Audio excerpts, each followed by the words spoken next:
Hola Juan José, ¿cómo estás? Muy bien, Laura. Encantado de estar aquí contigo. Gracias por conectarte. ¿Dónde estás? ¿En qué lugar te encuentras? Estoy en la ciudad de Cartagena, España, Ok. sí, que está en el sureste del Levante, o sea, en el sureste, en la parte del Levante español. ¿Y allí hace tanto calor como aquí? Eh, no sé, aquí hace ya días que superamos con facilidad los 30 y los 35 grados. Ya. Bueno, yo quisiera presentarte. Tú eres licenciado en Medicina y Cirugía en la Universidad de Murcia y Sí, diplomado en Medicina de Emergencias y Catástrofes por la Universidad de Valencia. Imagino sí, que habrás visto muchísimos casos casi terminales, porque en emergencia y en catástrofe sobre todo, se ven enfermos en un estado crítico, ¿no es cierto? sí. A lo largo de los años de profesión he podido ver muchas personas morir. Me imagino que sí. Hoy justamente vamos a hablar del proceso de la muerte. Es un proceso intenso, un proceso profundo, un proceso auténtico, que no se enseña en la universidad, o sea, te enseñan con un cuerpo, ¿no? Yo creo que mi papá era médico y estudiaba con un cadáver, no, ahora no se enseña más así, supongo que hay otras técnicas a través de la computadora, pero eh, ¿qué podés contar sobre tu experiencia acerca de la universidad, tus estudios como médico, acerca de lo que aprendiste acerca del proceso de la muerte? Hombre, en la universidad, en la formación como médico, lo que aprendí sobre el proceso de la muerte es que llega un momento que te mueres y se acabó. Llega un momento que la muerte le pone punto y final, ¿sí?, a tu experiencia de vida. Pero hasta ahí aprendí, no aprendí nada más. Ujú. Pero cuando empecé a ejercer la medicina, eh, y sobre todo la medicina de emergencia, y empecé a ver cómo muchas personas morían, hubo algo que atrajo mi atención y es precisamente el proceso de la muerte. O sea, ¿qué pasa con la muerte? Porque lo que me transmiten a mí subliminalmente en mi formación como médico es que la muerte es el fracaso de la medicina. Y hoy en día te puedo decir que no, que eso es erróneo. La muerte no es el fracaso de la medicina. Me atraía mucho el proceso de la muerte y entonces pude ver que en el proceso de la muerte hay dos protagonistas. Primero, la muerte nos acompaña desde el momento de la concepción. Y cuando nacemos, aparece otro acompañante, que es el miedo. Mm. A lo largo de nuestra experiencia de vida, vamos comprobando, poquito a poco, que el miedo tiene un tratamiento infalible. Mm. Sí, para tratar el miedo, para poder excluir el miedo de nuestro ser, el tratamiento es el conocimiento. Cuando tú adquieres el conocimiento sobre aquello que te da miedo, desaparece el miedo. Y la muerte, pues no es una excepción. La muerte le pasa lo mismo. Entonces, por eso te digo que me atrajo mucho. Y me di cuenta que en el momento de la muerte hay dos protagonistas, como te decía hace un momento. Uno es el cuerpo y otro es el alma. Porque a estas alturas todos sabemos que tenemos cuerpo y alma, ¿no? Bien. Una vez que se produce la muerte, al protagonista cuerpo es inútil preguntarle porque no te va a contestar. Es inútil preguntarle, oye, ¿qué ha pasado? Porque el cuerpo ya no habla. Pero, oye, ¿y el protagonista alma? Entonces me planteé que había que encontrar alguna manera mediante la cual poder contactar con el alma, para que el alma de ese ser humano te explicara en qué consiste el proceso de la muerte, qué es lo que ha pasado durante la muerte. Y ahí empezó mi camino, ¿no? Empezó mi camino y lo primero que me encontré en el camino fue pues la terapia regresiva. Por otro lado es la mal llamada terapia regresiva, porque en realidad es una experiencia del alma del ser humano, no es una terapia que un terapeuta te aplica y te hace entrar en estado regresivo. No, no, no, no. El ser humano es capaz de estar en estado regresivo gracias a una capacidad natural que tenemos todos. Y esa capacidad es la de entrar en estado expandido de conciencia. Simplemente cuando el ser humano contacta con una emoción, con una sensación o con un síntoma cuyo origen desconoce. Al hacerlo, entra en estado expandido de conciencia. Y este estado expandido de conciencia, esta capacidad, ¿qué le permite hacer al ser humano? Pues le permite estar presente de forma simultánea o sea, le permite estar en dos presentes de forma simultánea. Me explico. Le permite estar en su presente de aquí y ahora, ¿sí? Y a la vez estar en el presente donde está el origen, donde está la experiencia, donde se encuentra el origen de esa emoción o de esa sensación que andaba buscando. Y siguiendo el hilo conductor de esa emoción, estando en estado expandido de conciencia, puede llegar al origen, como acabo de decir, y el origen puede estar en algo que ocurrió hace 5 años, 10 años, 15 o 5.000 años, da igual. Porque para entender esto hay que tener algo muy claro, y es que para el alma no existe el tiempo y no existe el espacio. No hay tiempo, no hay espacio. ¿De acuerdo? Bien, al contactar mediante la técnica de la terapia vidas pasadas, ¿sí? Pues, o terapia regresiva, o bien llamada psicología transpersonal, porque ese es su nombre real. Bien, ahí entras en contacto con el alma. Y al entrar en contacto con el alma, ¿qué pasa? Pues que el paciente revive, imagínate, esa vida pasada que ocurrió, bueno, pues cuando tuviera que ocurrir, es igual el tiempo que hace que ocurrió, pero cuando está en la experiencia de vida pasada, nunca das por acabada la sesión, hasta que el paciente no trabaja, no revive la muerte en aquella vida pasada. Y ahí es el primer contacto. Esa es la primera experiencia en la que un ser humano revive una muerte en una vida pasada en la que se desprendió del cuerpo físico, porque en eso consiste la muerte, y se liberó del cuerpo físico. ¿Sí? ¿Qué pasa? Pues que ahí es donde los pacientes te dicen, estoy viendo mi cuerpo, estoy viendo una luz, estoy viendo seres de luz, etcétera, etcétera.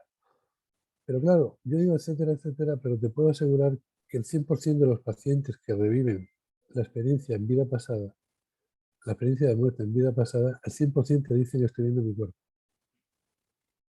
Al 100% te dicen estoy viendo una luz. Al 100% presenta una dificultad en el momento que entran en esa luz que dicen, y es la de que llamamos inefabilidad. Es donde tienen una dificultad importante para encontrar las palabras adecuadas, para poderte transmitir de forma razonada qué es lo que están viendo, qué es lo que están sintiendo. ¿Sí? Al 100%. Y al 100%, cuando les insistes y le dices, y oye, la luz, explícame un poco más, el 100% te dice, mira, no encuentro palabras para terminar de explicar esto en su plenitud, pero sí te puedo asegurar una cosa, el amor y la paz que aquí se siente. Jamás lo he sentido antes. Y te repito que esto es el 100% de los pacientes.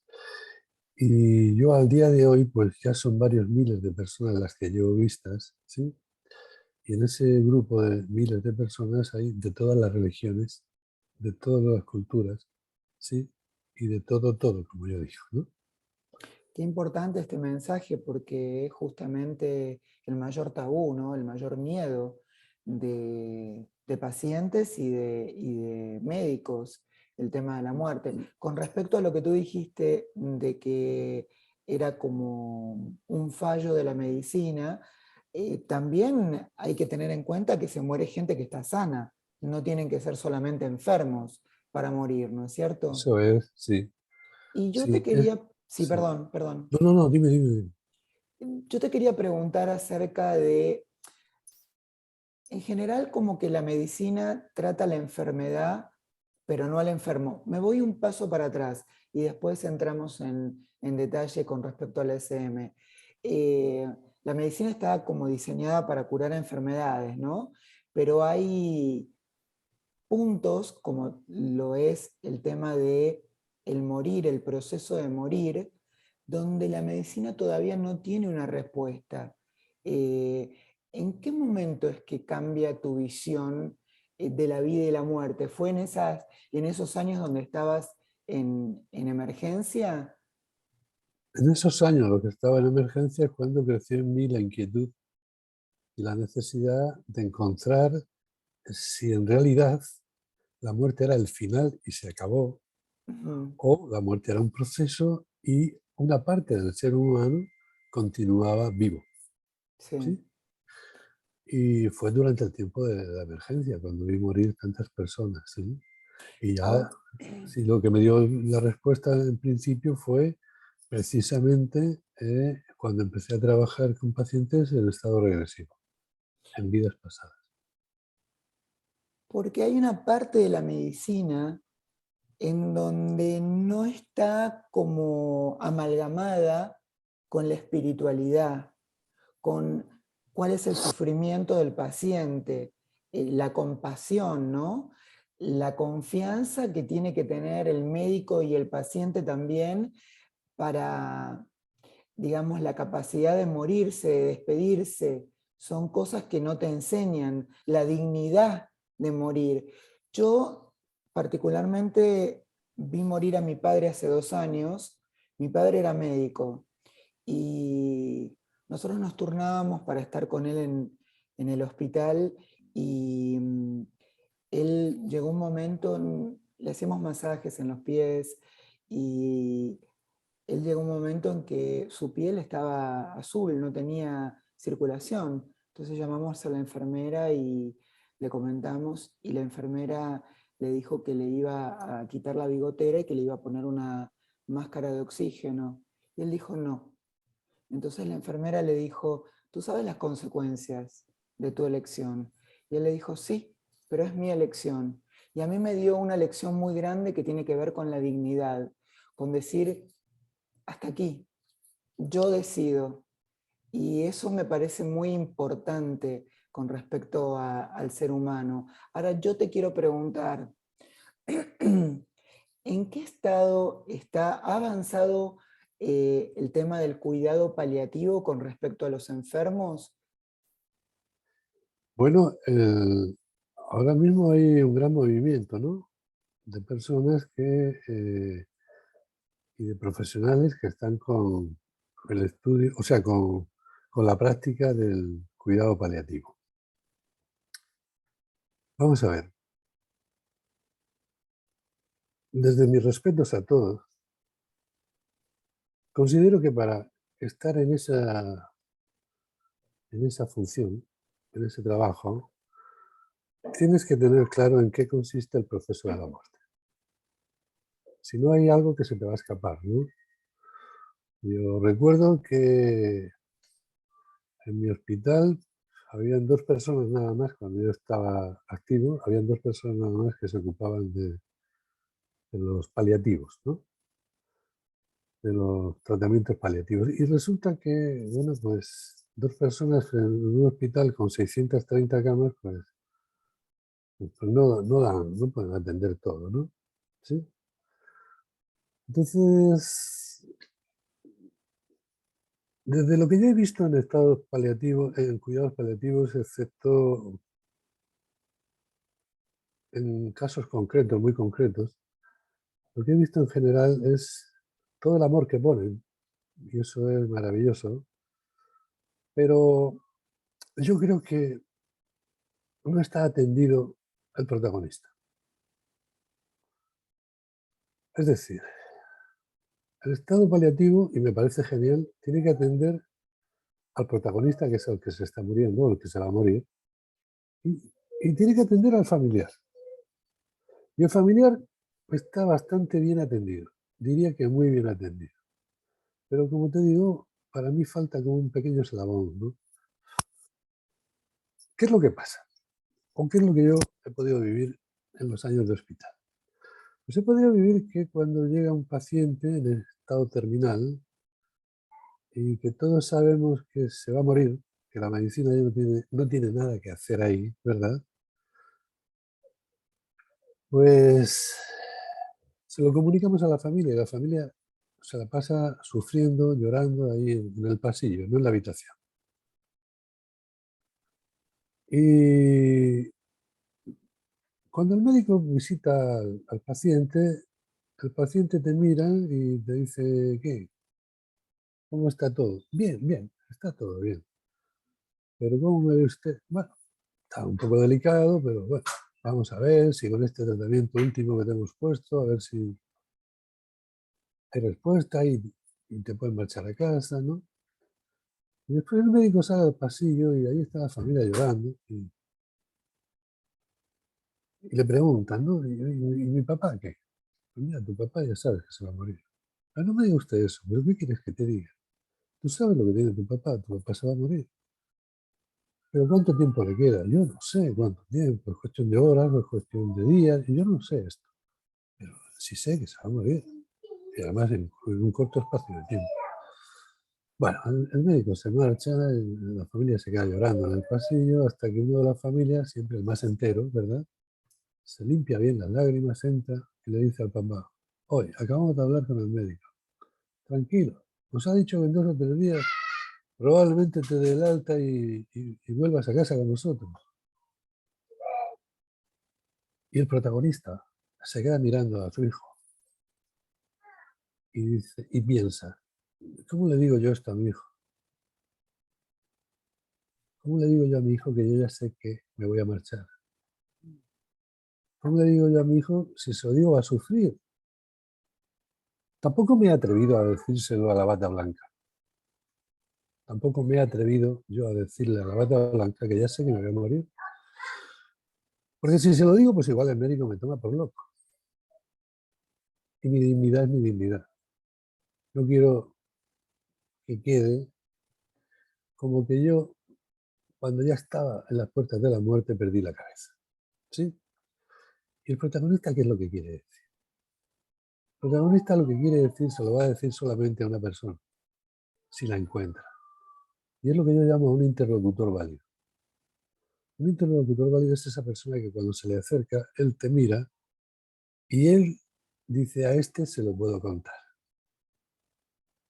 No sé qué es lo que él nota, pero cuando tú sabes en qué consiste el proceso de la muerte, es muy fácil entablar conversación con los moribundos. Y yo he tenido la suerte de hacerlo. Y ellos son los que me han dicho, doctor, la muerte no es el final. Dije, pero ¿qué me dices si te estás muriendo? Dice, no, se está muriendo mi cuerpo. Y usted lo sabe. Me han dicho, y usted lo sabe. Digo, cuéntame. Está aquí mi papá y mi mamá esperándome. Hay una luz con ellos maravillosa. Y me están diciendo que venga, que vaya hacia ellos. Que ha llegado el momento, que no me preocupe, que no pasa nada. ¿Cómo le digo yo esto a mis hijos? ¿Cómo le digo que me voy a morir? ¿Cómo le digo que me voy a marchar? Entonces entra, imagínate la bata blanca, oye, vamos a ponerte un nuevo tratamiento, doctor, por favor. Déjeme marchar. No dice déjeme morir, Claro. dice déjeme marchar. Porque eso me pasó a mí cuando de esto no tenía ni idea. A mí me pasó esto. Sí, el único tratamiento que aquel enfermo quedaba por poner, porque era un enfermo que iba a morir en cuestión de días, era hacer una transfusión, una más de las muchísimas transfusiones de sangre que le estábamos haciendo cada vez más frecuentes, ¿no?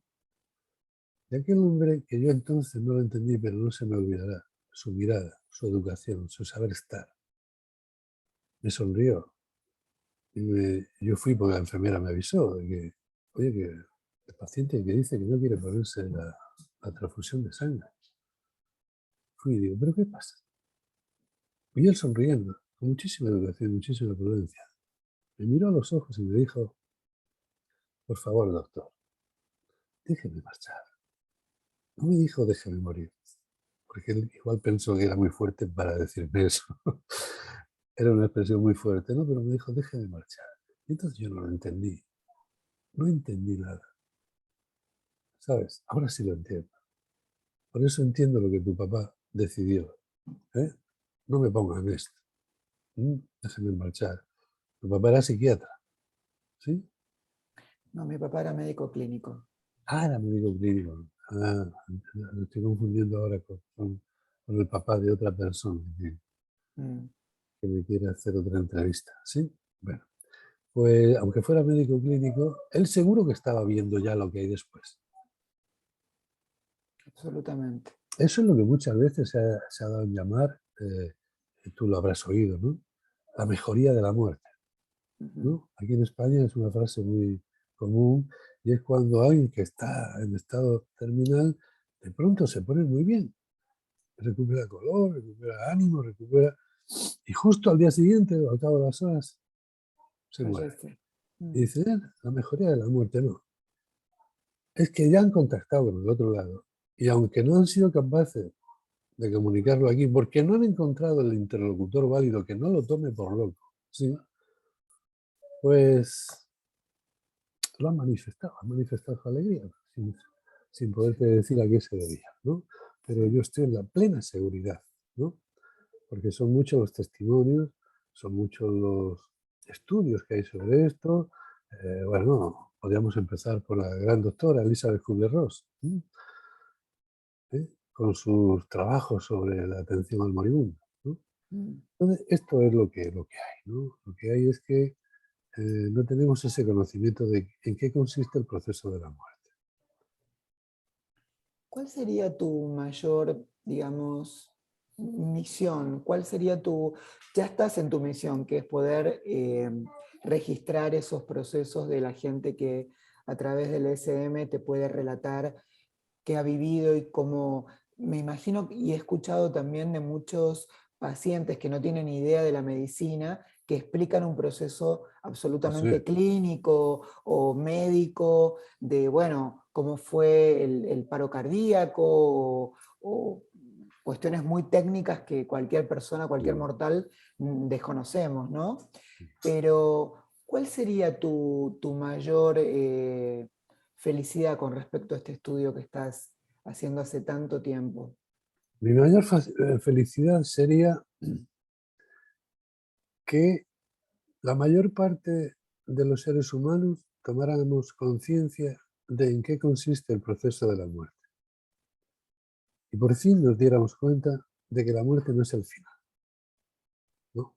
Es simplemente un paso, ¿eh? Es decir, vida solamente hay una, solamente hay una.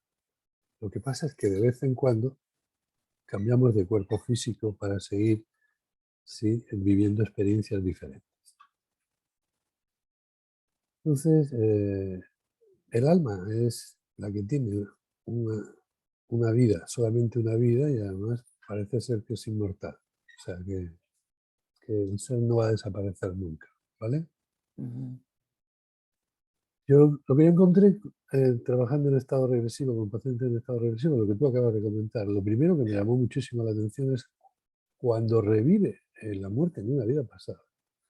El paciente, aunque no sepa medicina, es capaz de decirte con toda claridad todo lo que está sintiendo en ese momento. Es capaz de decirte los síntomas de ese tipo de muerte, porque como tú sabrás, cada muerte tiene unos síntomas diferentes. No es lo mismo morir de una cosa que morir de otra cosa. Y eso me llamó poderosamente la atención, muchísimo al principio. ¿Cómo es posible que, si no sabe medicina, me esté explicando los síntomas? ¿Sí? Claro.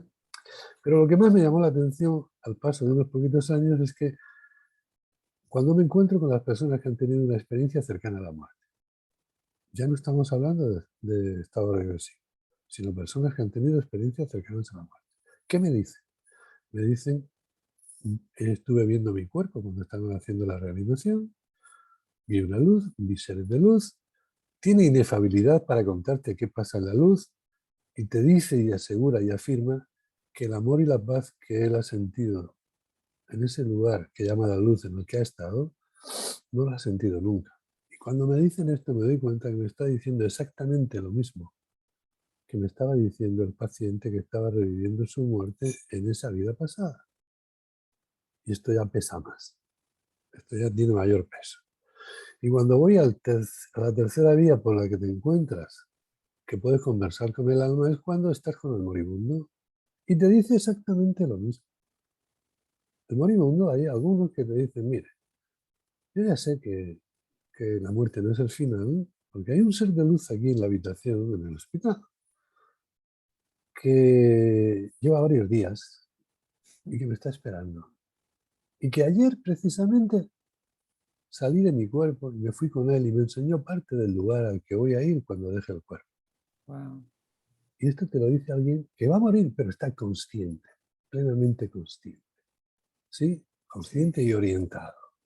¿Me comprendes? Sí. Y luego encontré la cuarta vía para hablar con el alma.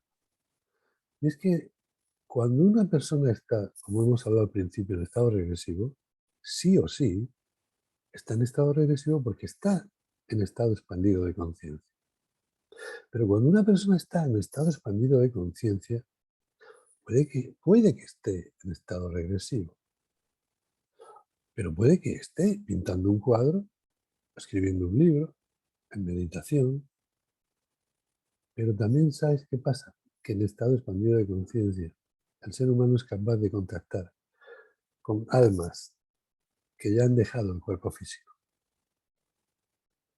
Y esa es la cuarta vía. Wow. La cuarta vía, porque ellos te hablan ya desde el otro lado. Y muchos lo hacen a través del paciente, utilizando la voz y la garganta del paciente. Con lo cual, tú, terapeuta, tienes acceso a esta riqueza de información. ¿Sí? Muy interesante, doctor, todo lo que cuentas. Muy interesante el trabajo que tú haces. La verdad es muy importante para las futuras generaciones dejar este legado de entender este proceso que así como entendemos el proceso de la vida, de la reproducción, la muerte es otro estado que nos lleva Eso a es. una transformación Sí, y es importante que aceptarlo, vivirlo como algo natural, un proceso natural.